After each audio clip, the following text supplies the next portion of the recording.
वाकिफ करा दूं मैं आपको।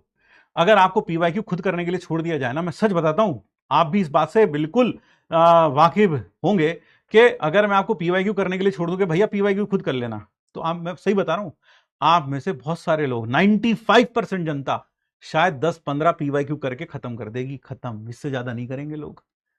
20 कर लेगा, 50 कर ले, 50 से ऊपर तो शायद ही कोई बिरला होगा जो कर लेगा।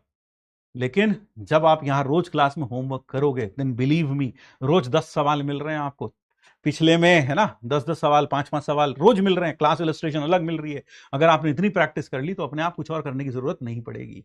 तो यही कारण है हम आपको कह रहे हैं कुछ और भटकने की जरूरत नहीं है। क्लास इलस्ट्रेशन, क्लास में जो होमवर्क मिल रहा है वो पूरा करते चलो, अपने आप सब कुछ हो जाएगा। अपने आप सब कुछ हो जाएगा, कुछ और करने की जरूरत ही नहीं पड़ेगी, ना ही समय मिलेगा, ना ही समय मिलेगा। बोझ तो चाहे कितना भी अपनी आत्मा पे डाल लो, हमने तो उस फलाने इंस्टीट्यूट के मॉड्यूल भी करने थे, हमें तो उस फलाने इंस्टीट्यूट के मॉड्यूल भी करने थे, हमसे तो वो भी नहीं हुए। अपनी आत्मा पे तो फिर तो तुझे यूपीएससी की किताबी भी पढ़नी थी, क्योंकि यूपीएससी का एग्जाम भी शायद तू देगा आगे चल के, उसकी किताबी पढ़नी थी, वो भी तूने नहीं पढ़ी। तो अपने आप पे, दिमाग पे कितना ही जोर डाल लो, कोई फायदा नहीं है।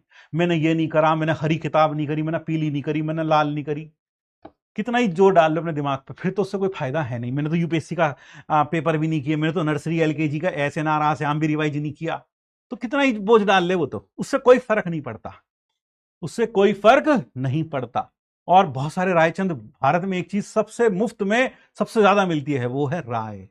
आपको ऐसे ऐसे लोग राय देने पर आ जाते हैं जिनको राय देने का भी अधिकार नहीं है। एक लगा है, इतना मतलब करने का क्या जरूरत है क्लास में, पीवाईक्यू कर लो खुद से, प्रैक्टिस हो जाता है बढ़िया तरीके से। बोले भाई आपने क्या किया, आपने क्वालिफाई कर लिया ना? ना हमने ना किया, क्वालिफाई तो ना किया हमने।